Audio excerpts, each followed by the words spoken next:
The term Messiah comes from Hebrew and Christ from Greek. Both words are important in many religions, especially Judaism and Christianity. A Messiah is seen as a savior who brings salvation, often at the end of times or the judgment day. However, different religions have different ideas about who the Messiah is. In history and mythology, other figures like Buddha, Krishna, and Meteor are also seen as saviors. People look to them for hopes and salvation. The description in the compendium include this idea that Messiah is a universal figure. Still, most fans think the term Messiah here refers to Jesus Christ because of the strong similarities in the games. Like Orpheus, Messiah's face looks similar to the protagonist. His personal design shows him holding several coffins on the chain.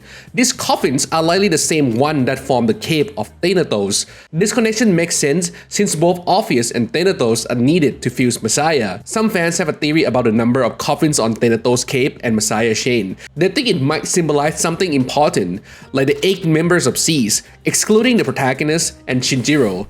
I don't think this is the case, but feel free to share your thought in the comments. Alright, let's do this.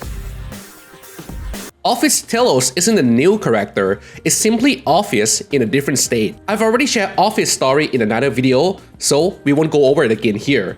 Now let's answer 2 important questions. What is a telos, and what does the cipher in the compendium description mean? In Greek philosophy, telos mean end, purpose, goal, or final cause. It refers to ultimate aims or reason for something's existence. This idea is closely linked to Aristotle, a Greek philosopher who believed that everything in nature has a telos, its inherent purpose or reason for existence.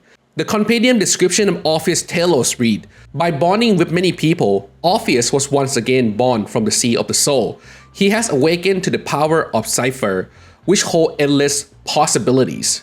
A cipher referring here is a method in cryptography used to encrypt and decrypt information. It changes readable data, plain text, into an unreadable format, ciphertext, and vice versa. For Orpheus Telos, this symbolizes its vast potential and its power to unlock the universe's greatest mystery, the meaning of life. If you are enjoying today's videos and like learning fun facts about Personas and other Atlas series, please fulfill your telos by subscribing to the channel and don't forget to turn on the bell notification. Isis is one of the most important deities in the Egyptian pantheons. She is known as the goddess of motherhood, magic, and fertilities. Isis is revered for her wisdom and magical abilities, particularly in healing and protection. She embodies many roles, including that of a mother and the protector of the pharaoh. One famous story about Isis is her devotion to her husband, Osiris, even in death. In the tale, Osiris, the god of afterlife and agriculture, was killed by his jealous brother, Seth. Seth dismembers Osiris' body and scattered the pieces across Egypt. Isis, heartbroken by her husband's death, was determined to bring him back. She traveled tirelessly across Egypt, searching for all the scattered pieces of Osiris' body. Eventually, she found them all and lovingly resembled him. This act is seen as the creation of the first mummy. Using her magical power, Isis brought Osiris back to life. However, he could only live in the afterlife, where he became the ruler of the underworld. After restoring Osiris, Isis gave birth to their son, Horus. Horus grew up to challenge Seth and avenge his father's death. Their conflict led to many battles, but Horus eventually defeated Seth and reclaimed the throne. Osiris remained the ruler of the dead, while Horus became the ruler of the living. Seth was banished to the deserts. Hermes Trismegistus is a legendary figure from the Hellenistic period. He is a syncretic combination of the Greek god Hermes and the Egyptian god Thoth. His full name, Hermes Trismegistus, means Hermes, the thrice greatest. The thrice in this context signify his supreme wisdom in mystery in 3 key areas: philosophy, astrology, and alchemy. Hermes Trismegistus is credited with writing the Corpus Hermeticum, a collection of texts central to Hermeticism.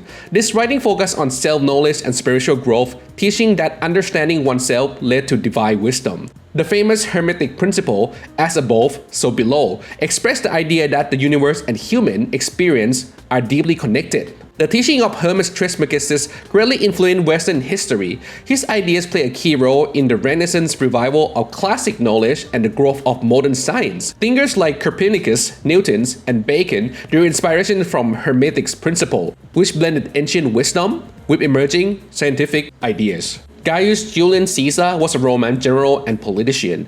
He became well known for his military campaigns, especially in Gaul, where he expanded Roman lands, gained wealth, and earned his soldiers' loyalties. Caesar later joined forces with Pompey and Crassus to create the first triumvirate. This alliance helped him rise to power and become consul. However, the relationship between Caesar and Pompey fell apart. After Crassus died, there was no one to keep the peace between them. Tension grew as both men competed for more power. In January 49 BCE, Caesar crossed the Rubicon River, declaring war on the Roman Senate and Pompey, who support the Senate.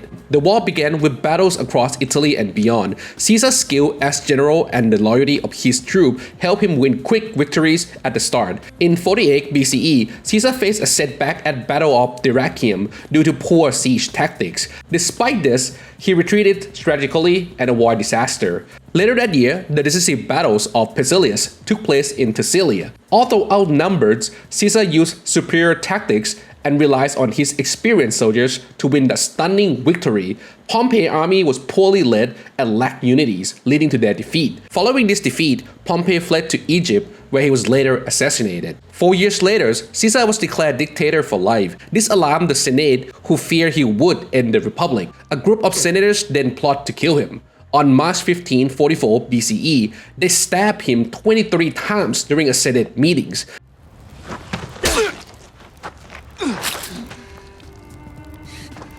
For the watch.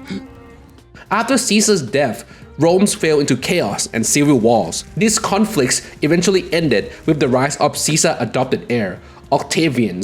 He became the first ruler of Roman empires and brought an end to the Republic. The title Caesar became a symbol of authority and power. Future Roman emperors adopted it to link themselves to Caesar's legacy. Artemisia I of Caria was a queen of the ancient Greek city-state of Halicarnassus. She ascended to the throne upon the death of her husband, as their son was too young to rule. As a widow queen, Artemisia showed remarkable leadership, far beyond what was expected of women at the time. But her reign was not without challenges.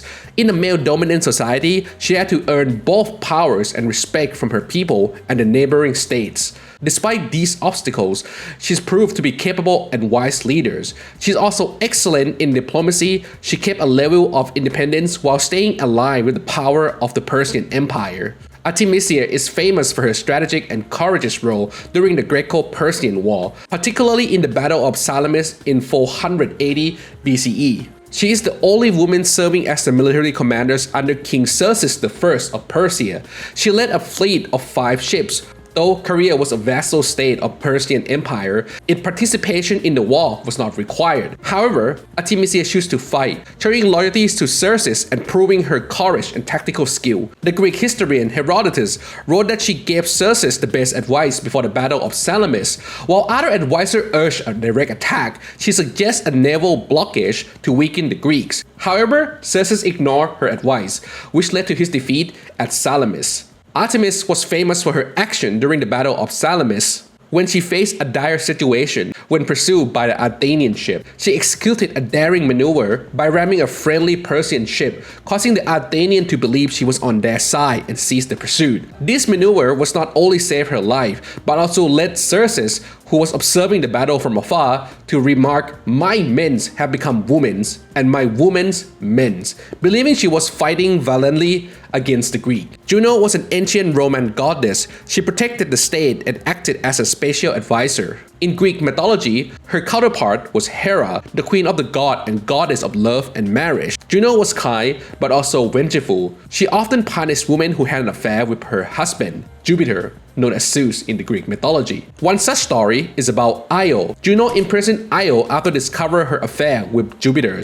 Io has been turned into a cow, but that story I've explained in another video. I'll share the link if you want to know why. To ensure Io couldn't escape, Juno placed her under the watchful of a giant with 100 eyes named Argus. Even while some of his eyes slept, Others stay open and alert, making him an excellent guard. To rescue Io, Jupiter sent Mercury, or Hermes in Greek mythology. Mercury used music and stories to put all Argus' eyes to sleep. Then he killed Argus and freed Io. When Juno learned of Argus' death, she became furious. As revenge, she sent a Gladfly to torment Io. This was no ordinary insect. Its bites were extremely painful and it chased Io relentlessly. Io fled across many lands, suffering from the gadfly stings. Finally, she reached Egypt. There, Juno forgave Io and returned her to her human form. Athena was an ancient Greek goddess known for wisdom, war, and craft. She was seen as a protector of many Greek cities, especially Athens. The city was slightly named after her. The story of Athena in the Persona 3 Compendium tells about her and her close friend Pallas. As children, they were trained in the art of war by Triton, the sea god. They share a bond like sister and often had friendly matches to test their skill. However, one day, during a sparring match, tragedy struck.